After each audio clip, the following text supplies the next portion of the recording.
இருக்குமா?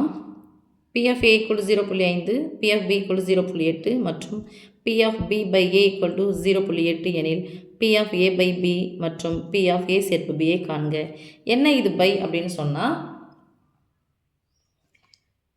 யாருடைய சார்பு நிலை அப்படின்னு சொன்னால் B இன் சார்பு நிலை. யார் கண்டிஷன்? A. A இன் நிபந்தனையில் B இன் சார்பு நிலை. A இன் நிபந்தனையில் B இன் சார்பு நிலை.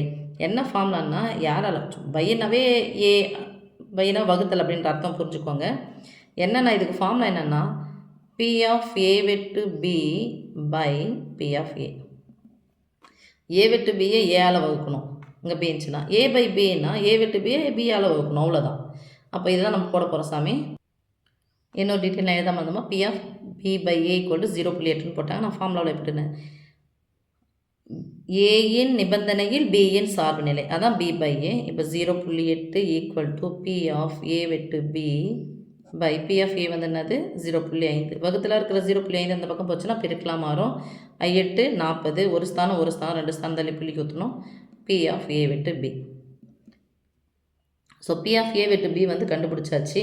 அவங்க கேட்குறது P ஆஃப் A சேர்ப்பு B கேட்குறாங்க. P ஆஃப் A சேர்ப்பு Bயும் அடுத்து P ஆஃப் A பை பியும் கேட்குறாங்க. அதாவது B இன் நிபந்தனையில் A இன் சார்பு நிலை, இது ரெண்டுமே கேட்குறாங்க.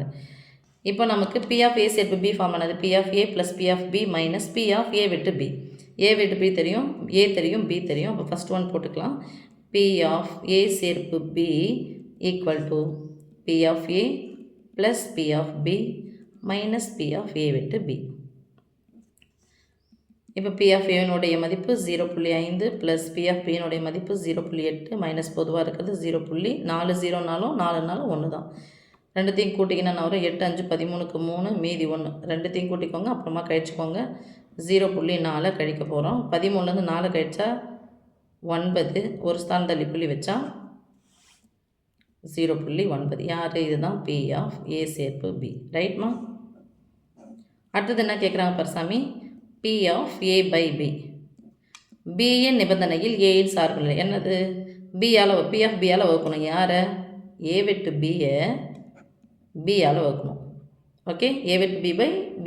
இங்கே Pன்னு கொடுத்தாலும் P ஆஃப் A வெட்டு B by P of B equal to A வெட்டு Bனுடைய மதிப்பு அது 0.40 பை P ஆஃப் Bனுடைய மதிப்பு 0.8.